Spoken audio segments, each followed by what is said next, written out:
Before I start this video, I just want to go through my don't be a dumbass disclaimer. Horses do have a flight or fight instinct, and either the horse or person can get hurt if you are doing the wrong thing or inexperienced people are working with horses.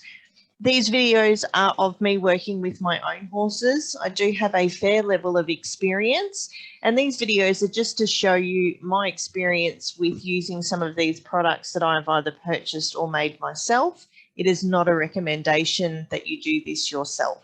Thank you.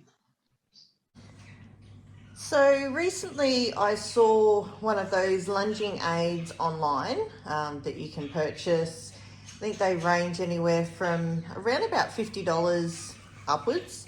I have no idea how much it costs them to make them, and I understand that, you know, people need to make profits and all that sort of thing, but having a look at them, I kind of figured that there wasn't a lot to them. So I thought I'd give it a crack and make one myself, if I could find the materials, which I did. So I actually found there's a lot of rope here.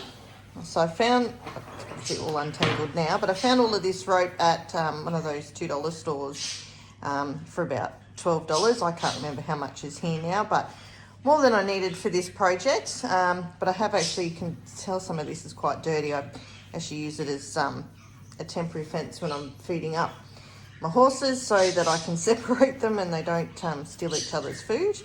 Although I certainly wouldn't recommend it as a permanent fence because they have climbed through them before and escaped. Excuse me. So what I did was I made up a one of these myself. So all I really did was I measured on the horse. So I went over the back, through their legs and up to their mouth to get the length that I, had a fair idea. Made sure I stretched their neck out a little bit to give myself enough room. I then also purchased these little clips for a couple of dollars each. So I have 2 of those. And I pretty much put one on each end and did one of these adjustable knots. I have no idea what they are called. I just looked it up on YouTube, adjustable knots, and found one of these. So I made these so I could make it bigger or smaller as needed. And that was pretty much it. The only other thing that I have used on it was like a mini D-ring. Hang on, I'll show you what that looks like just a minute. Okay, I had to go and find it because I left it at the back door. So I used one of these just at the front of, or under their neck, front of the chest, just to put the 2 bits together so that they didn't sort of separate or slide or anything like that. And pretty much that was it. So I'll show you a photo and a video of me using it. It does need some modifications. I think it's actually probably a little bit too long for what I need it. So I do need to resize and remeasure again. I did measure this on one of my bigger horses and the horse that I used it on is much smaller. So I think it does need some modifications. Once I do that, we've just had some more rain. So once it clears up again, I will do another video and pop that up. Enjoy. Here's a photo of one of my horses. This is Wilbur.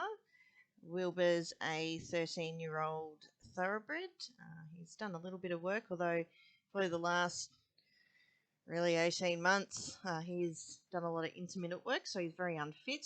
So we didn't do too much with this lunging aid on him, but he has had lunging aids on him before and done lots of work and lunging and that sort of thing. So he wasn't too upset about having this on. But you can sort of see on the picture it is a little bit big for him. That's ideally the tightest that it would go. Mind you, I wouldn't want to go too much tighter with him at the moment anyway.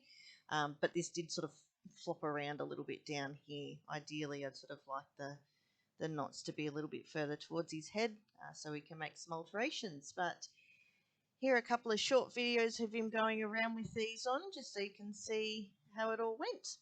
Thanks.